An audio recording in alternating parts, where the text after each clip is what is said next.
이제 첫 번째 시간에, Recording in progress. 첫 번째 시간에 우리가 얘기했던 것에 대해서, 잘 이해됐는지 우리가 한번 개별적으로 좀 확인을 해 보겠습니다. 뭐가 핵심이냐 하면은, 맞는 말씀을 찾으려고 하는 게 아니에요. 말씀을 맞추려고 하는 거예요. 이런 의미를 가지고, 이런 목표를 가지고. 그럴 필요성이 많이 있죠. 성경 공부를 하는데 변화됐으면 좋겠다. 성역 공부하는데 변화되지 않으리라고 우리가 단정 짓고 성역 공부를 하는 건 아닌 거죠. 성역 공부를 하죠. 그러고서 기대하는 바가 있는 거죠. 변화됐으면. 성경을 읽고 변화됐으면. 설교를 하고 변화됐으면 참 좋겠다. 저도 너무 바랐죠. 근데 이제 이게 잘 안 들어가는 거죠. 또 상담을 하면서도.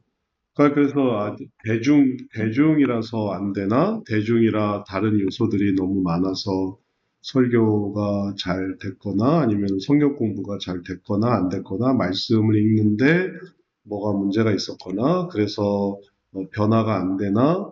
뭐 이런 요소가 있을 수 있는 거죠. 근데 그걸 또 다 제거하고 상담이라는 그런 어떤 장에서 또 구체적인 문제가 있어요.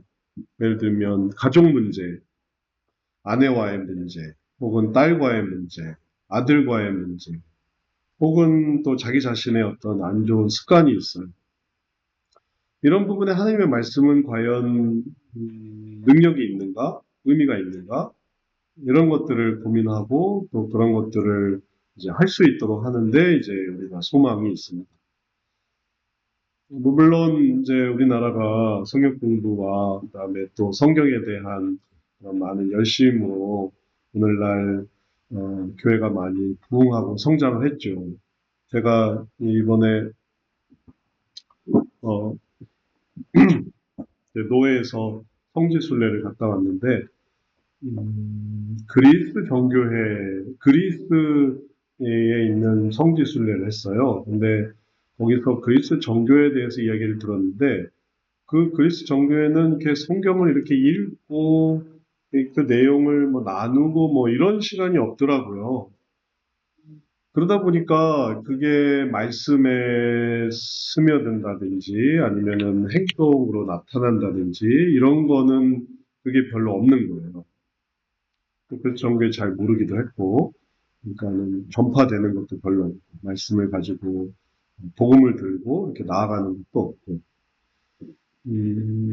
그런 걸 보면서 오늘날 우리 한국교회가 그래도 이렇게 발전했던 거는 말씀의 은혜가 컸구나. 말씀을 읽고 또 연구하고 그러다 보니까 마음이 뜨거워지고 그래서 자기의 인생을 하나님께 드려서 선교사가 되기도 하고 혹은 또 교회 열심히 또 봉사하기도 하고 그러면서 그런 분들의 또 희생과 헌신 통해서 교회가 이제 이만큼 성장을 한 거죠. 근데 앞으로도 마찬가지가 되겠어요. 또 교회가 더 축소되기를 바라는 건 아니잖아요. 교회가 더 발전되고 그래서 교회에서 문제가 해결되고 또 교회에서 새로운 역사가 일어나길 바라는데 그럼 그건 뭐가 될 수 있겠느냐 하면은 성경이 제일 큰 소망이에요. 다른 것들이 소망이 된다는 거는 한계가 있어요. 다른 것의 소망은.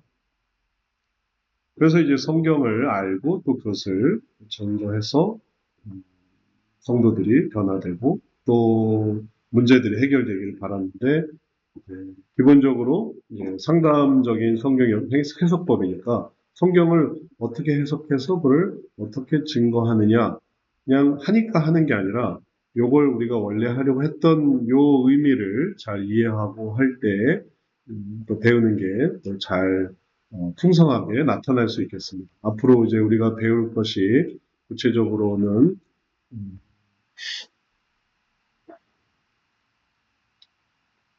여러 가지 해석법을 먼저 배우거든요. 그래서 적용적 해석, 관점적 해석. 근데 이걸 배우기 전에 먼저 지금 말씀드린 성경 해석의 의미, 이렇게 하기 위해서 성경 해석을 한다. 그래서 제가 그림으로 설명을 드렸던 이런 변화를 이루기 위해서 소원을 갖게 하기 위해서 성경 해석을 한다. 이걸 잘 이해하셨는지, 그리고 그런 의미에서 성경을 해석할 때 처음은 안 되더라도 이걸 적용적으로 했는데 안 된다 하면 7번 찍어 안 넘어가는 나무 없지. 10번 찍어 안 넘어가는 나무 없지.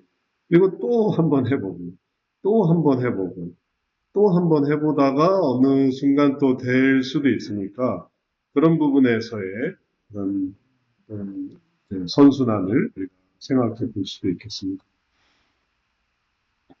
이게 잘 이해가 되는지 아니면 잘 안 되는지 혹은 이게 뭐가 문제가 있는지 이런 이해에 그러면 좀 제가 도와드릴 수 있는 대로 도와드릴 테니까 한 번씩 프로그램이라서 한 번씩 돌아가면서 이야기를 나눠보도록 하죠. 적용이 한 시간은 이론이고 한 시간은 실제예요. 실제에 대해서 이렇게 얘기 나눠보도록 하겠습니다. 고유미 권사님부터 한 말씀 해보시죠. 고유미 권사님이 보시기에는 어떠세요? 이게 내용이 잘 정리가 되세요? 음, 뭐, 이제, 아까 이제 우리 혁신주의 방향이라고 그랬나? 기조가 조금 바뀐 거 말하나요? 혹시? 제 네, 개인적인 네, 말씀에는 네, 그전에는 약간 배제라고 해야 되나? 하여튼 우리 거에 더 집중을 했는데, 전통주의와 통합주의를 같이 연합해서 간다는 폭넓은 의미로 조금 바뀌잖아요. 네, 그래서, 더 긍정적일 수도 있다. 같이 연합하는 의미, 아까 목사님 설명하듯이 각각의 잘하는 부분들이 음, 있으니까, 그거를 같이 하고 우리는 이제 은혜와 결심 욕구 부분의 마음의 부분을 더 풍성하게 다룬다. 그래서 같이 하는 거에 있어서 저는 그렇구나, 이렇게 좀 받아들이면서 의미를 두는 입장이고요. 네, 지금 이제, 수업하는 이제 성경적 해석을, 그런데도 제가 다른 분이 이제 해서 제일 조금 기억하고 약하다고 생각되는 개인적으로 그렇게 하거든요. 그래서 근데 이제 적용적, 관점적, 해석적, 각본적 네 가지 정도 설명, 다른 것도 있는데 못 잊으신 것 같은데, 적용적하고 관점적으로 비교적 객적으로 좀 또 낫지 않나. 근데 이제 분석자가 바꾼 적은 이유는 알겠는데, 이제 실제 상황에서 그걸 약간 모든 성경 말씀을 찾는 게 아니라 그 성경 말씀도 다 적용이 가다고 하셨는데, 그걸 하는데 조금 쉽지는 않나? 오히려, 그런 느낌을 조금 받았어요. 다시 한 번만요. 어떻다고요? 쉽다 아니면 어렵다? 음, 적용적하고 관점적은 좀 접근이 좀 쉽게 느껴지고요.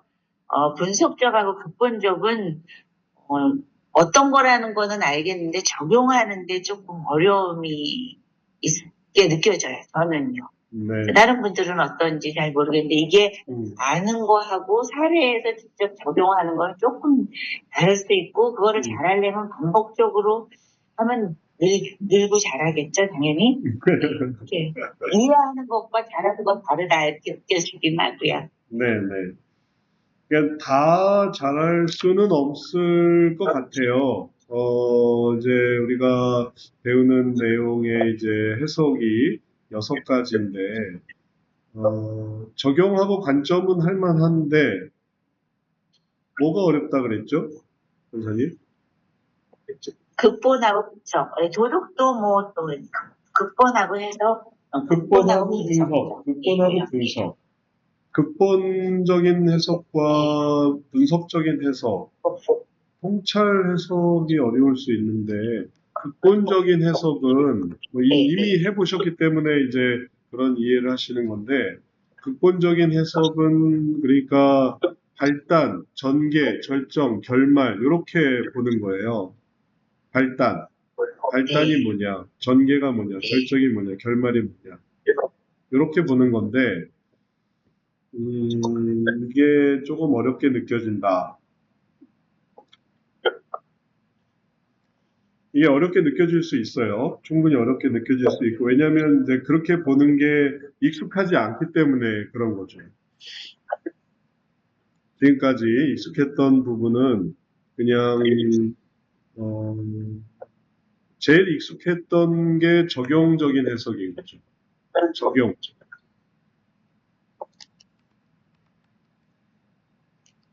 그래서 적용적 해석에서 보여주는 원리는 뭐다? 예화가 뭐다? 이렇게 해야 된다. 사례가 뭐다? 이렇게 보는 게 이제 제일 익숙한 거죠.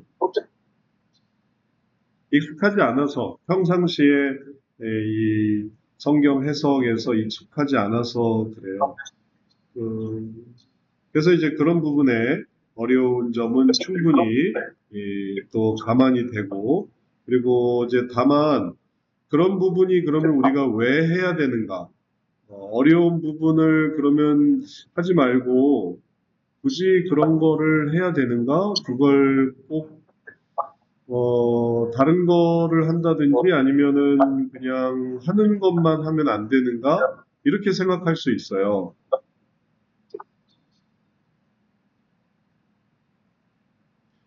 그러면 그게 이제 뭐가 어려움이 되는가 하면,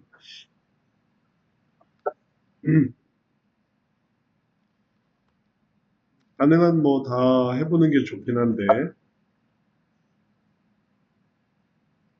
제일 익숙한 거는 원리, 예화, 방법, 사례 하고 관점적도 괜찮고 도덕적도 괜찮은데,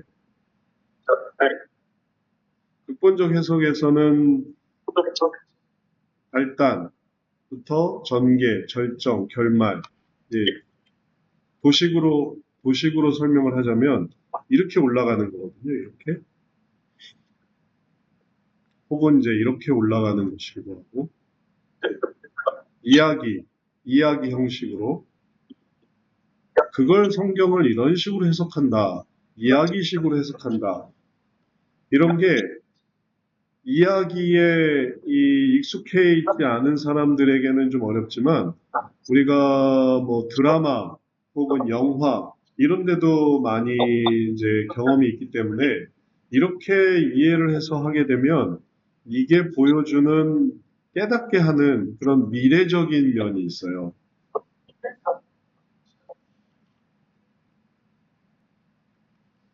현재는 우리가 지금 이런 삶을 살아가고 있는데 과거는 이런 삶을 살았고요. 그런데 앞으로 미래에서 이렇게 살 것이다. 이런 관점은 이제 갖게 되면 또 되게 의미 있는 얘기가 되거든요.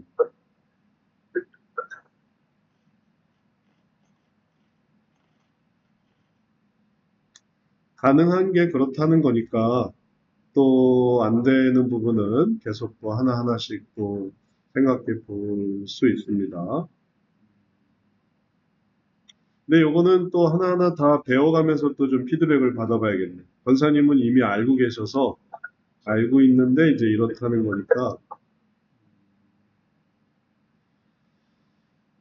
그렇게 이해해 보실 수도 있을 것 같아요. 네, 또 다른 분들이 함께 얘기해 보도록 하죠. 또 김은숙 집사님은 어떠세요? 한 분씩 돌아가면서 얘기해 볼 겁니다. 오늘 앞서 얘기했던 게 이해가 어떠신지.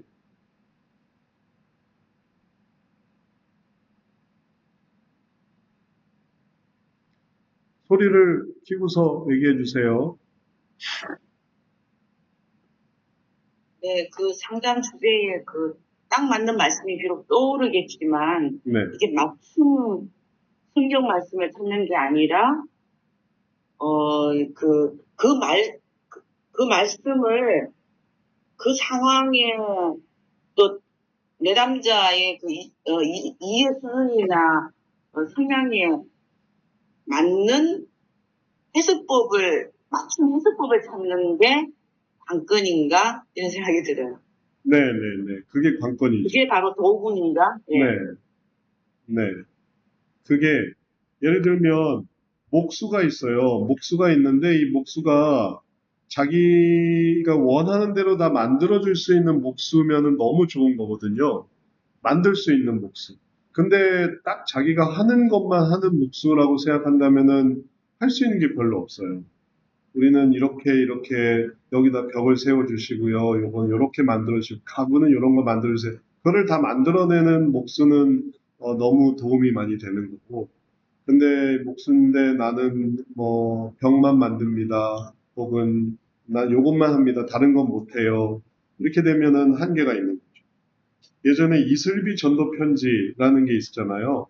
이슬비 맞듯이 계속 전도 편지로 성경 구절 보내주는데 거기에 대해서 사전 설명이나 이게 나한테 뭐가 연결되는지는 상관없이 성경만 계속 보내주니까 그게 그걸 받는 사람이 이해를 해야 되는 거예요. 이걸 왜 보냈지?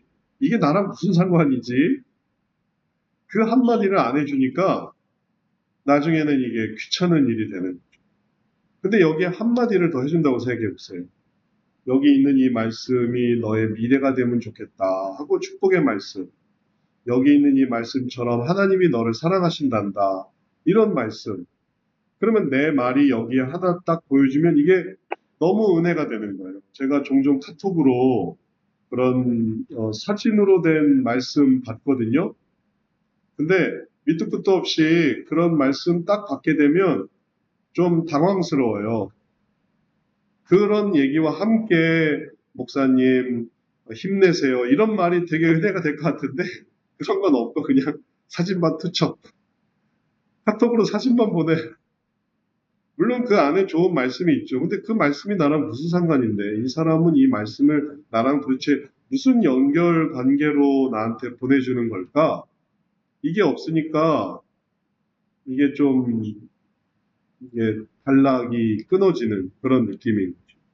그래서 해석이 연습이 딱 맞는 말씀을 찾는 것보다 말씀을 맞춰야 되겠다라는 게 중요하다는 거예요. 우리가 이제 성경적 상담에서 그 은혜의 연결고리 이제 이게 중요하다고 했죠.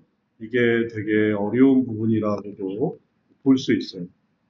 이걸 하지 않으면 이게 안 돼요. 이걸 해야 이게 연결이 되거든요. 물론 이걸 잘 하시는 분이 있어요. 그래서 그런 분한테는 또 배워야 돼요. 야, 이 하나님의 은혜를 어쩌면 여기 이렇게 잘 연결시킬까? 그게 마음의 은혜가 되는 거고, 요거를 연결을 못 시키면 어떻게 되냐면은, 알아서 해석해. 다리가 끊어진 거예요. 다리가 연결되며 왔다 갔다 하겠는데, 이 부분은, 뛰어넘어라. 그렇게 하면 이걸 어떻게 왔다 갔다 하겠어요? 여기 연결해 주는 거죠. 이게 당신 얘기입니다. 하고, 이걸 이렇게 연결해 주는. 요게 해석이 되는 거예요. 그걸 이제 다양하게 해석을 해서 이걸 어떻게 해석을 해주느냐 그걸 보여주는 게 이제 성경 해석이 됩니다. 그래서 그걸 해석을 해줄 때에 그 부분을 적용적 해석이 제일 쉬우니까 이거를 예화를 들어서 설명해 주면 참 좋겠다. 이 원리를 하나님의 원리를 예화로 설명해 주면 좋겠다. 그 다음에 요거를 앞으로 이렇게 한번 해보세요. 방법으로 알려주면 좋겠다. 그 다음에 그래서 이런 사람이 이렇게 됐습니다. 하고 이걸 사례로 이렇게 좀 강조해주면 좋겠다. 하면은 단지 원리나 방법만 이런 원리니까 이걸 하세요. 끝! 하는 게 아니라 이런 예화와 이런 사례를 통해서 이걸 이렇게 도식을 세워서 그리고 또 다음 원리도 마찬가지고 이렇게 하니까 마음에 쏙쏙 들어가고 이렇게 쏙쏙 들어가니까 그 다음에 하나님의 은혜가 연결이 잘 된다 하면은 그건 너무 좋은 거죠. 내가 해봐도 좋은 거예요. 내가 해서 이걸 적용해보자. 내 삶에 적용해보자. 그리고 이런 적용을 통해서 하나님이 나와 함께 하시는 거 예전에 다른 사람도 그랬지 나도 이렇게 해봐야지 이렇게 해봐야 되겠다 하면은 이제 이게 잘 연결될 수 있는 고리가 되는 예수님도 수가성 여인에게 생명의 물을 주신다 하시더니 왜 남편을 데려오라 왜 이런 얘기를 하시는가 하면 그게 자기의 삶의 어떤 예가 되기 때문에 그래요. 생명의 물이 필요한데 생명의 물이 그냥 나랑 아무 상관없는 게 아니라 남편 다섯이 있어도 그 남편이 내 남편이 아니고 또 남편은 없고 결국은 혼자서 물을 길러와야 하는 이러한 삶에 하나님이 네, 구세주로 선지자로 찾아오시는 그러니까 더 소중한 그런 분이 되시는 거죠. 그런 연결고리만 잘 이렇게 해주면 그러면은 그게 그냥 성경 말씀은 뭐 너무너무 많은데 이런 말씀이 그냥 나랑 아무 상관없이 존재하는 게 아니라 나랑 상관이 있는 그런 말씀으로 연결이 될 수 있고 그리고 그 이외의 다른 해석법은 더 어려운 경우를 생각해 보기 위한 그러니까 중요한 건 말씀만이면은 반대로 말씀을 알아야 돼요. 그러니까 둘 중에 하나를 해야 되는데 해석을 알면 말씀 아는 걸로 적용해서 이렇게 해석을 해볼 수 있고 해석을 모르면 그럼 이제 말씀을 알아야 돼요. 그러니 이제 모든 말씀에 대한 공부를 필요로 하는 거죠. 그 중에 어느 게 될 수도 있고 안 될 수도 있습니다. 그러니까 우리는 이쪽으로 가는 걸 해석하는 그리고 이런 해석을 통해서 그 다음 단계로 성경에 대한 해석뿐만 아니라 어, 상담에 대한 해석, 상담에 대한 해석의 말들도 이런 식으로 전해줄 수 있습니다. 성경을 해석해서 말해주는 것에서부터 상담의 해석의 말들 그런 것도 다 이런 체계를 갖게 된 의미를 갖게 되는 그러니까 상담적인 해석으로 생각해서라도 성경 해석이 이런 식으로 되어야만 하는 것이죠. 이런 식으로 성경을 이해하고 적용하는 것도 우리가 앞에서 봤으니까 그걸 또 생각하면 할 수도 있겠어요. 전통주의에서는 성경 암송하잖아요. 암송. 또 성경을 알아야 된다 해서 더 많은 성경을 또 연구하잖아요. 창세기부터. 그거는 이제 전통주의적인 방식이고 그것도 의미가 있고 우리는 이제 이걸 해석을 통해서 하려고 하니까 또 이건 우리가 의미가 있고 그러니까 이것도 맞고 우리는 여기 쪽이라 이것도 맞다. 그것도 맞고 이것도 맞다. 이렇게 좋게 해석을 합니다.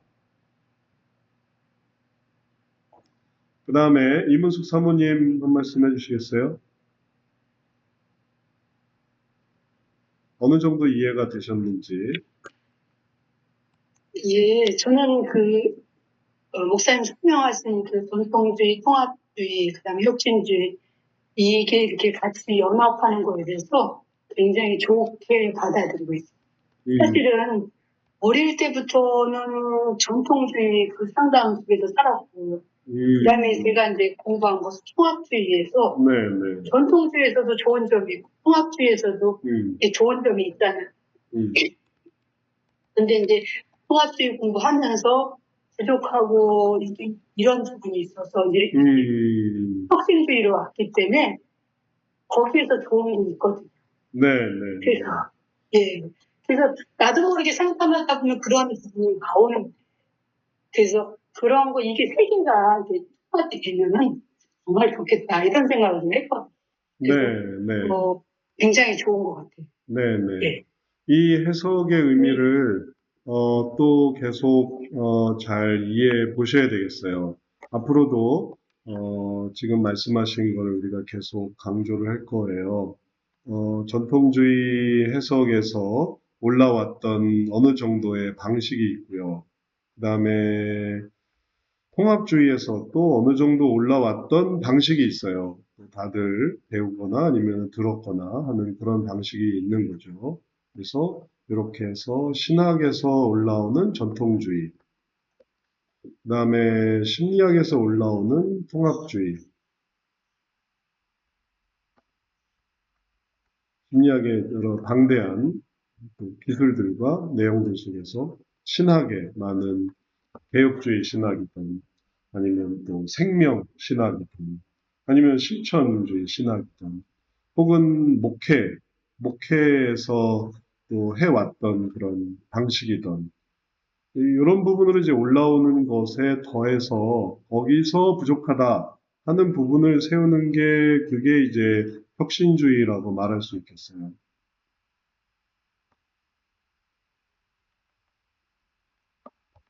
이게 왜 가능한가 하면 혁신주의는 이런 통찰을 보여주는 거죠. 혁신주의적인 통찰을. 이게 약간은 좀, 이제 연결고리가 되기도 한데, 지금까지는 이 부분이 좀 단절되어 있었다가, 이번에 이제 확장을 해 보려고 하는 거예요. 이런 식으로 확장을, 연결을 지어 보려고 하는 거죠. 단절을 하고 있다. 그래서 전통주의에서 이렇게 올라오게 되면은 그러면은 이제 혁신주의에서 통찰을 발견할 수 있고 제일 중요한 게 그런 새로운 이해예요. 저도 이 웨스트민스터 성경 상담을 공부하면서 알게 된 게 그걸 그렇게 해석할 수 있구나. 그런 의미가 있었구나라는 그런 어떤 신선함이거든요. 그런 게 있어야 돼요. 계속 있어야 돼요. 상담을 하면서도 계속 그런 게 있어야 돼요. 없으면은 되게 좀 낮아져요. 낮아지면 별로 좋은 게 아니에요. 해도 별거 아닌 게 되니까 그러지 않고 뭔가 새롭게 깨닫는 그걸 항상 유지를 해야 돼요. 그러기 위해서는 이런 어떤 신학에 근거한 신학 이론에 근거해서 이렇게 올라오는 게 아니라 심리학 이론에 근거해서 올라오는 게 아니라 이게 이제 심리 이론에 근거해서 의미를 찾는 거고 그래서 이렇게 올라오는 거고 이거는 이제 신학 이론에 근거해서 이렇게 올라오는 거거든요.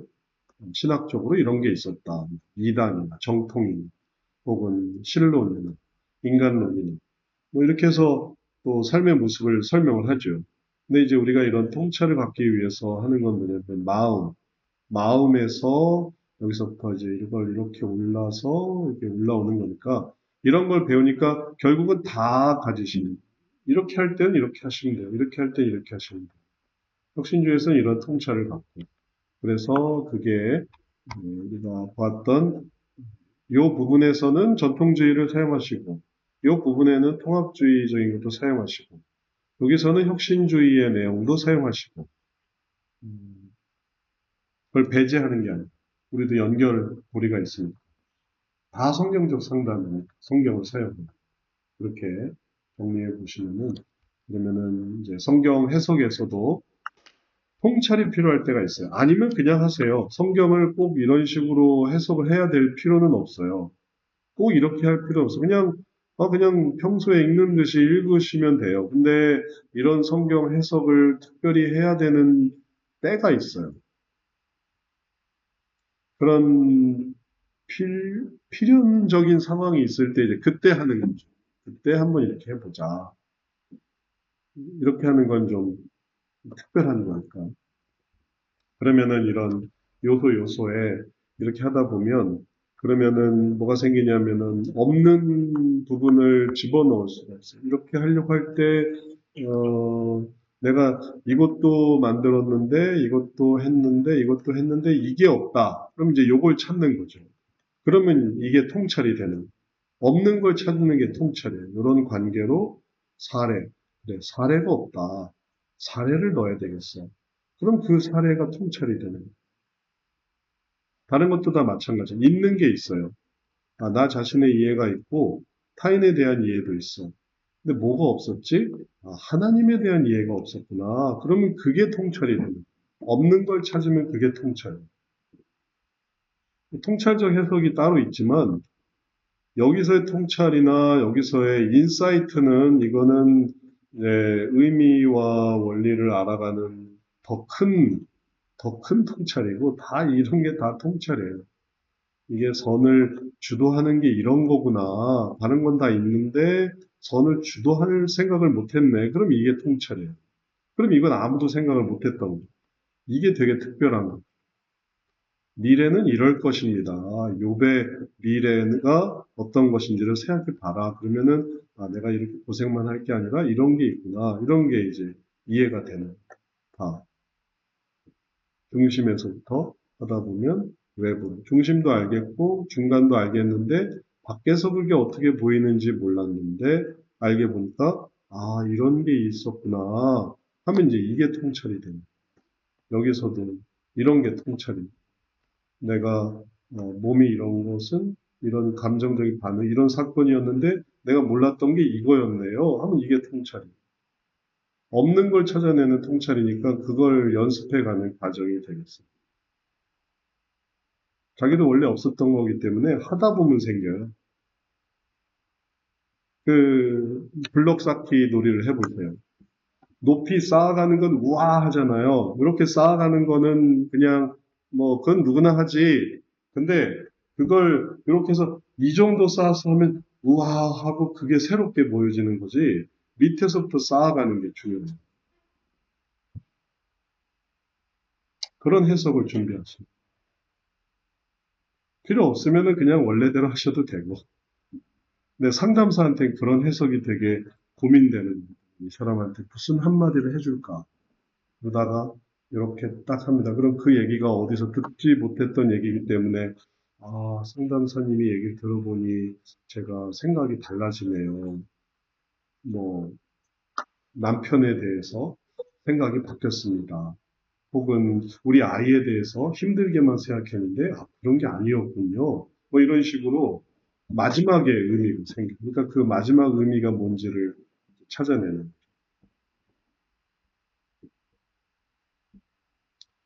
그 다음에 김진희 집사님은 어떻게 들으셨어요?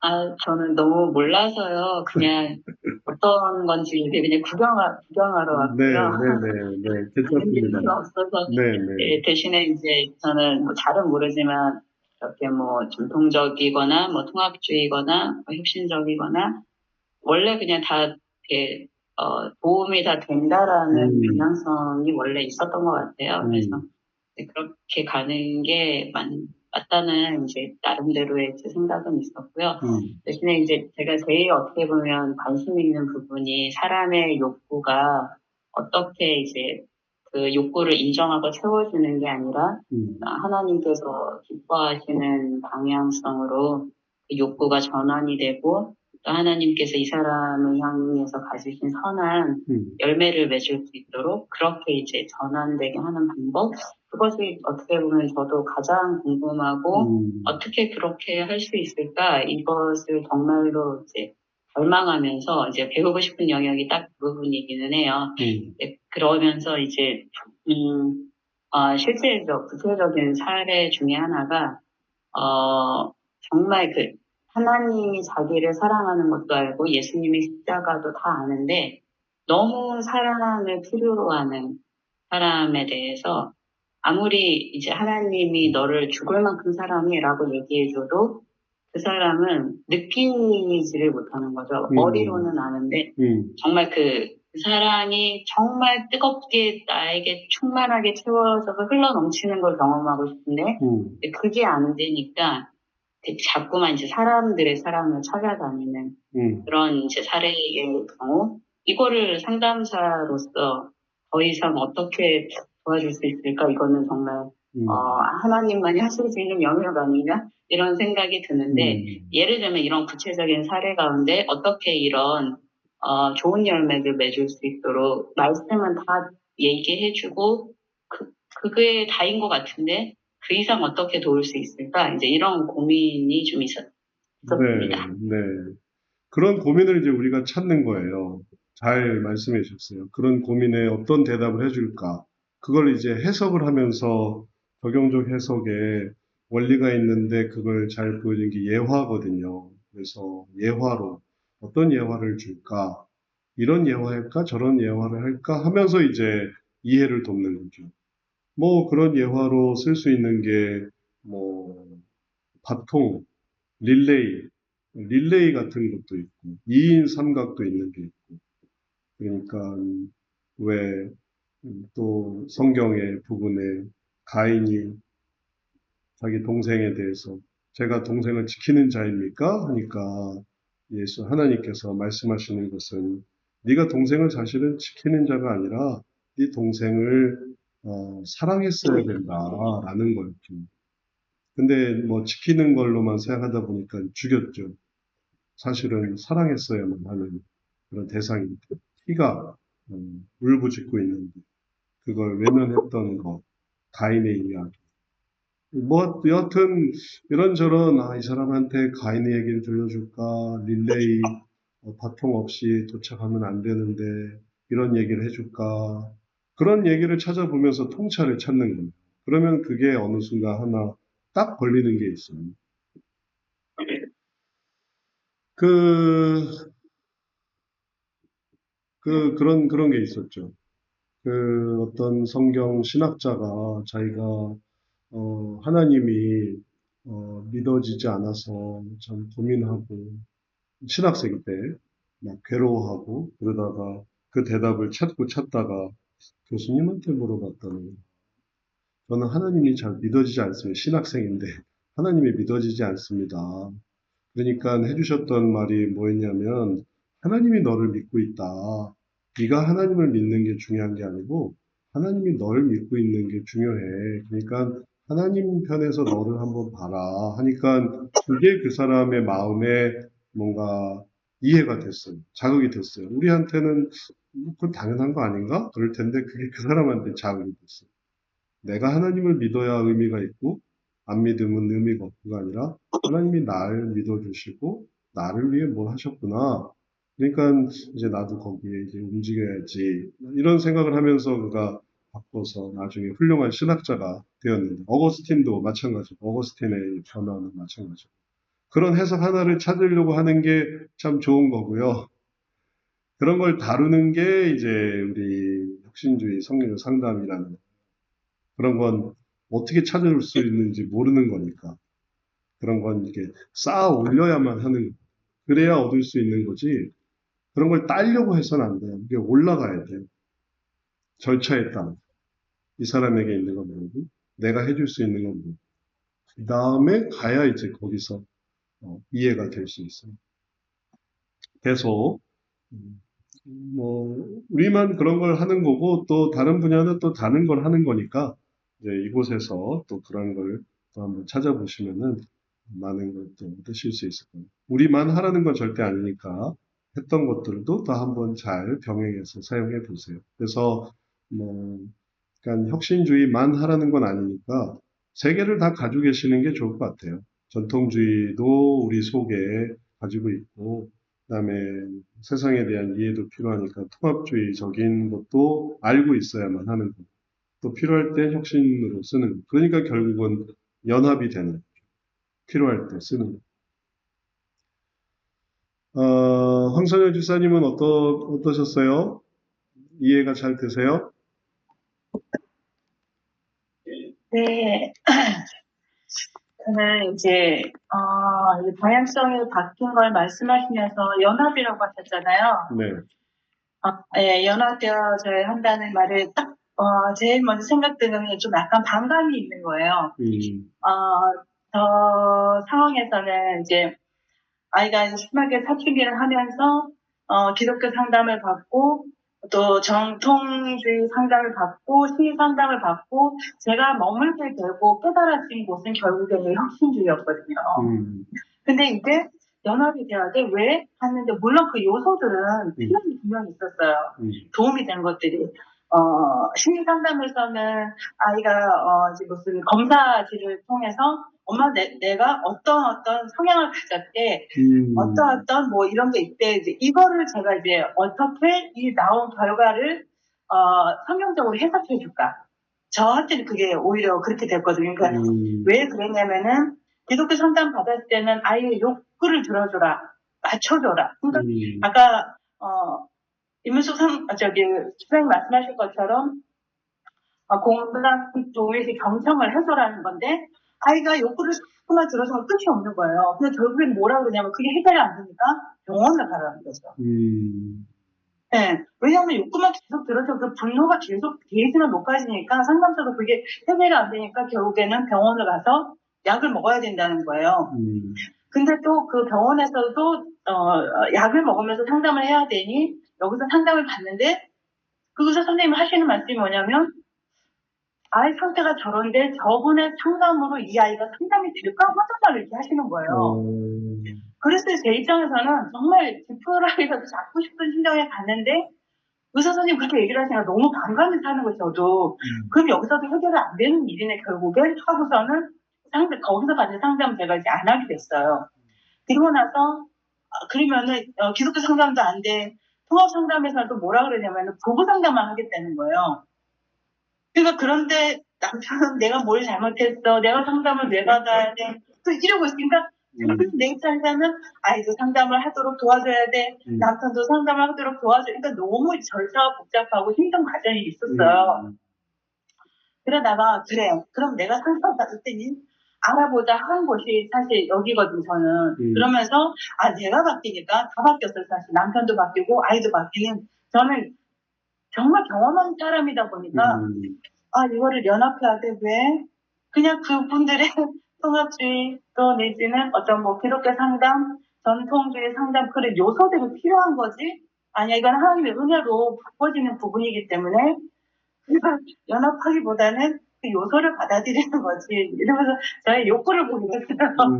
이 순간에도 이 연합이란 이 단어에 저의 욕구를 보면서 맞아 나는 내가 여기서 경험한 건 그 공감, 동일시, 경청하는 것이 저는 저 나름대로 해석한 게 뭐냐면 성육신이었어요.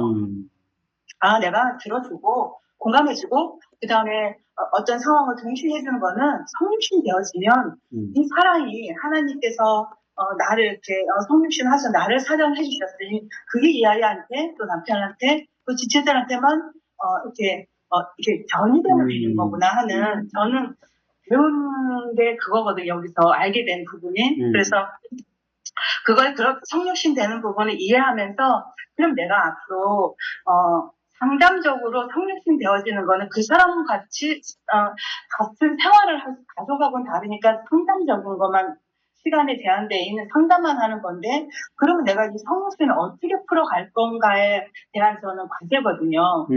그래서 그것을 지금 계속 말씀해 주시는 어떤 도구들, 표, 그다음에 어떤 이렇게 해석들 6가지 해석들 적용적 방법의 6가지 해석을 우리가 이제 배우는 거다 하고 저는 이렇게 배우고 있거든요. 이 모든 게 저는 그냥 그것이 이제 하나님의 은혜 가운데 이제 역동성의 그림처럼 그것이 제가 이제 성육신 되어지는 과정을 배우는 게 아닐까 하고 저는 이렇게 해석을 했거든요. 네.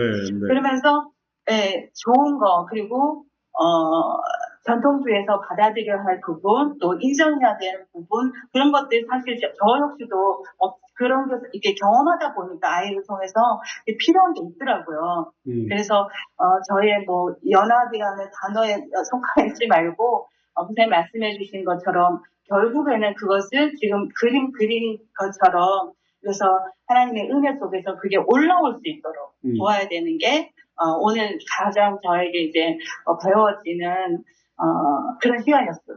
네. 요 부분을 잘 이해하신 것으로 정리해 보세요. 공감만으로는 한계가 있었는데, 혹은 경청만으로는 한계가 있었는데, 그리고 심리 이론의 하나였죠. 근데 여기서 성육신으로 왔고, 성육신 속에서 그 다음을 이어가신 거예요. 그래서 이게 소원으로 되는 방법을 알고, 그 소원에서 어떻게 하면 또 변화로 나아갈 수 있을지. 그리고 이렇게까지 올라와 보니까 이 위치에서 다른 데를 이게 조망해 볼 때, 이게 좀 차이가 있구나. 이게 알게 되는 거죠. 그래서 이렇게 새로운 조망이 생기니까. 심리 이론에 대해서. 이걸 다른 사람들이 누군가 시작할 때, 이걸 거쳐와야만 이걸 올 수 있습니다라고 말하는 건 아니에요. 이렇게 오는 사람은 이렇게 오는 거죠. 근데 우리의 입구는 사실은 여기부터 시작하는 거예요. 여기, 애초부터. 그래서 여기에서 마음에서부터 출발해서 여기까지 가는 집사님은 이렇게 다 경험해 보고서 온 거니까. 그래서 이전에 이런 연결고리를 끊는 게 아니라 이제 이런 연결고리를 만들어서 여기서 이렇게 올라올 수 있게, 여기서 한계를 느낀 분들이 이렇게 올라올 수 있게, 한계를 아직 못 느끼신 분들은 그냥 그러려니 해도 될 것 같아요. 안 해본 게 있으니까. 해보고 싶은 걸 또 다 해보시기를 원한다면 그렇게 하시면 되고, 근데 여기서 이제 끝까지 왔고 이제 그 다음은 정신과다. 그러면 안 해본 거죠. 왜냐하면 상담은 아니거든요. 정신과는 이제 약을 먹는 거니까. 거기까지가 한계였고 그 다음에 이제 일로 와서 이렇게 하면은 그럼 여기서 이렇게 볼 수 있는 거고 그런 어, 연결고리를 가지고 그 다음에 이제 해석을 해가면 여기서 계속해서 이걸 계속 높여가실 수 있어요. 왜냐하면 이제 이거는 요 자체로 한번 건축을 이런 식으로 할 수 있었다고 한다면은 층수 높이는 그거는 그냥 하기 나름이에요. 노력만 하면 계속 이걸 이렇게 올릴 수가 있어요. 방식이 다르니까. 어떤 이론에 근거하는 게 아니거든요. 계속 스스로 이걸 위를 쌓아가는 겁니다. 거푸집을 지어서 만드는 게 아니에요. 이론의 어떤 신세 지는 게 아니에요. 신학 이론을 가지고 오는 게 아니에요. 안에 걸 계속 발전시키는 거예요. 그러니까 이제 올라가는 거죠. 이유도 마찬가지. 뭐 이제 이것만 있으면 그건 또 우리가 또 고립되니까 이것도 같이 한다. 그리고 올라올 수 있는 사람도 올라오게 한다. 그렇게 정리해 보면 좋겠습니다. 자, 이제 시간이 너무 많이 지나서 강영란 집사님 코멘트는 다음에 듣는 걸로 이렇게 하도록 하겠습니다.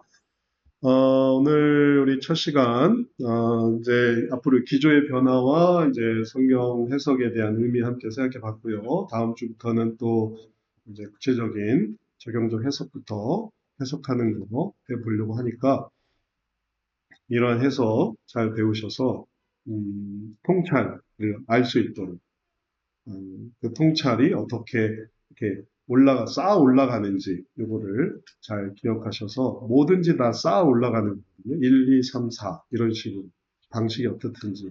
그래서 상담사들은 좋은 해석을 잘 전해줄 수 있도록 하시고 또 일반 학생들은 삶 속에서 내가 뭐 다양하게 성경을 읽으면서 이해할 수 있는 통찰이 있어도 너무 좋죠. 그리고 또 교회에서 쓸 수 있는 통찰을 가져도 좋고 내가 주일학교 선생으로 혹은 순장으로 혹은 리더로 셀장으로 뭐 하여튼 목장의 목자로 누구든지 간에 또 배운 분들은 다 그런 것들을 가지게 돼요. 통찰을 받게 돼요. 그런 통찰을 잘 가지셔서 교회 생활, 신앙생활에 잘 활용해 보시면 좋겠습니다.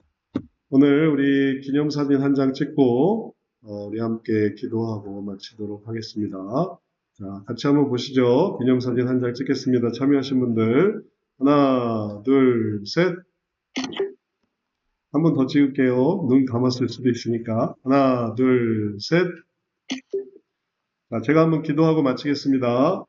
사랑의 주님, 오늘 또 함께 시간 갖게 하시니 감사합니다. 철이 철을 날카롭게 하는 것처럼 하나의 지혜가 다른 지혜와 만나 더욱 새로워지는 것 감사드립니다. 또 우리 학생들이 함께 만나 더욱 하나님의 성경의 원리와 또 지혜의 원리로 다가가는 것 감사합니다. 성경이 늘 우리를 그렇게 하나님께로 나아가게 하고 있사오니 그러는 애 우리에게 늘 충만케 해주시고 또 그 열매를 복간에서 내어오는 지혜로운 자와 같이 늘 사람들에게 증거하며 또 세상을 아름답게 하며 하나님의 나라를 이끌며 또 구현하며 살아가는 우리 모두 되게 해 주옵소서. 예수님 이름으로 기도드렸사옵나이다. 아멘. 아멘. 수고하셨습니다. 감사합니다. 네, 들어가세요. 감사합니다. 네.